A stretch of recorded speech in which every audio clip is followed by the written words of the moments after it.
Good day everyone. So I'm Tenny Sigagilonya, the first reporter of Group 11, and our topic is all about the problem solving. So based kay Right 2004, none of us are exempted from experiencing everyday problems. So mapabata man, matanda man is lahat is nakaka-experience ng problema. Based kay Kin 2011 stated that even young children are experiencing the same problems when doing activities alone and with friends. So sabi ko nga, mapabata man, matanda man ay nakakaranas ng problema. So lalo na ang mga estudyanteng nasa low level, katulad ng grade 1. So pag magpapa-activities tayo is kailangan pa natin silang i-guide. Kailangan pa natin silang i-guide kasi hindi pa nila kayang tumayo sa sarili nilang paa, lalo na kung ang activities na ipapagawa natin ay wala pa silang kaalaman. So, Zai, Jocks, and Tan 2015, pupils must be exposed to activities that help them understand various problems that they had experienced in their lives. So, sabi ko nga, ang mga bata ay kailangang ma-expose sa mga activities para mas matuto sila, magkaroon sila ng idea kung paano gawin ang isang activities. Glickman 2002, student must be activities that focus on the real-life experiencing in which they are given opportunities to think, know, and do in authentic context. So, katulad ng sinabi ko is, kailangan talaga silang i-involve sa mga activities para mag-explore ang kanilang kakayahan.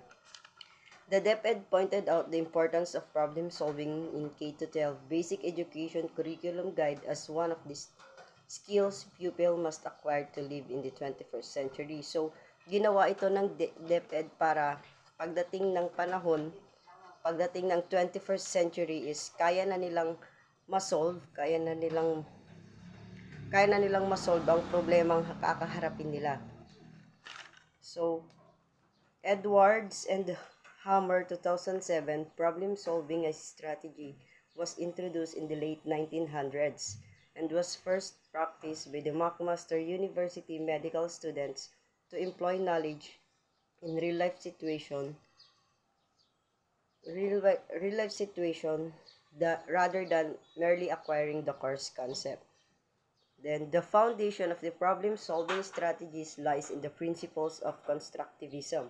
It advocates the child-centered philosophy. So, ang problem-solving daw is, kaya nga sinabi natin, hayaan natin ang mga students natin ang gumawa ng activities para mag-construct sila ng knowledge at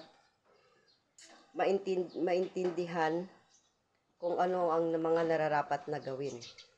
So, there are 5 steps in problem solving. So, first is identification of the problem. So, kailangan sa isang classroom, magbigay tayo ng isang problema.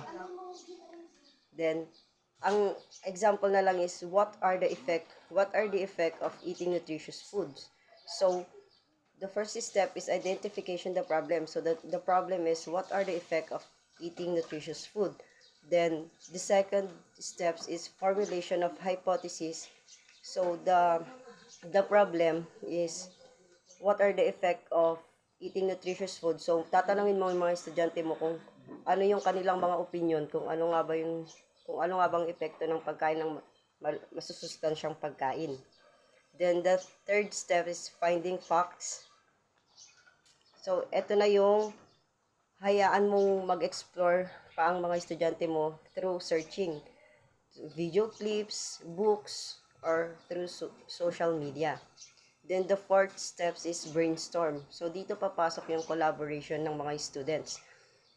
Pag nag-collab ang ating mga students is lahat ng information na nakalap nila is magkakaroon sila ng